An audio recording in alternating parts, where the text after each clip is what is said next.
to a ski resort or national park happened that required you to leave your area in a hurry, where would you go? In this video, we'll look at some basic locations that would be your best bet in various escape scenarios. Ready.gov is a good place to start for basic help in getting prepared for any kind of disaster, but there are some things they're not likely to tell you for legal reasons.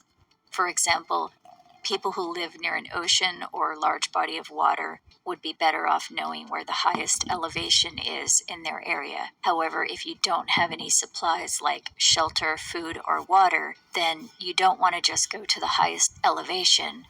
You'd be better off going to a ski resort or national park. Skiresort.info is a good place to start for this. Start by selecting the continent that you live on at the top of the page, then select your country and state or region. And once you've narrowed this down to your area, you can list the resorts by elevation. At the top of the page, just below the region selection, where it says change sorting method, you can choose highest ski resorts. This will list all the ski resorts in your area starting with the highest elevation first. For example, if we wanted to look at the highest ski resorts in New York, we scroll down to the numbered list. The highest ski resort in New York State is Whiteface. The elevation is shown in meters. First, it gives the difference in height at that resort, and in parentheses, the lowest to highest elevations there. It says Whiteface has an elevation range starting at 371 meters and reaching a height of 1,340 meters. You can translate those meters into feet easily by doing a Google search for how many feet is 1,340 meters. This tells us that 1,340 meters is equal to 4,396 feet. You can also choose the map view to show all the locations for your state or area. This is good for finding the closest location to you. For example, if you were in New York City, Whiteface would be a long drive. When you scroll over a location on the map, it'll show the elevation. For those in New York City, Hunter Mountain would be the best bet, reaching 975 meters or 3,198 feet. Personally, I would look for a place that is at least 600 meters or 2,000 feet, but you can find what works best for you. The next best place would be the state or national park.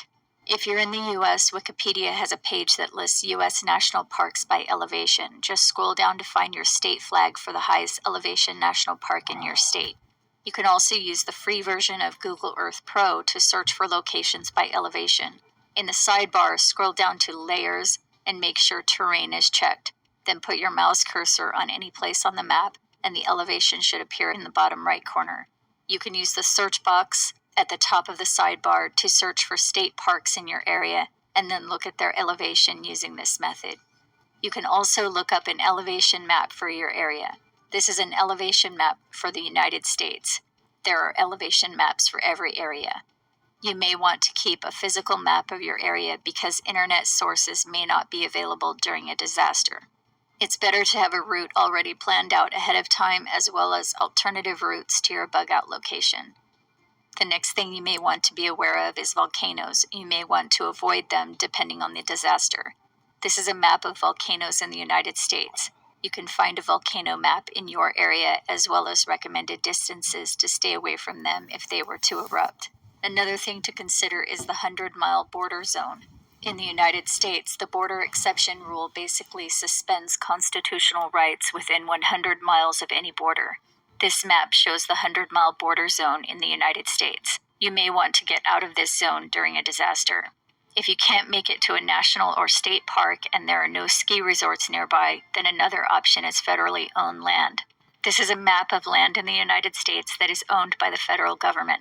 Often, these lands are vacant, natural habitats, and may be a better option than a foreign, chaotic neighborhood. You can also look up the elevation of these areas on Google Earth Pro.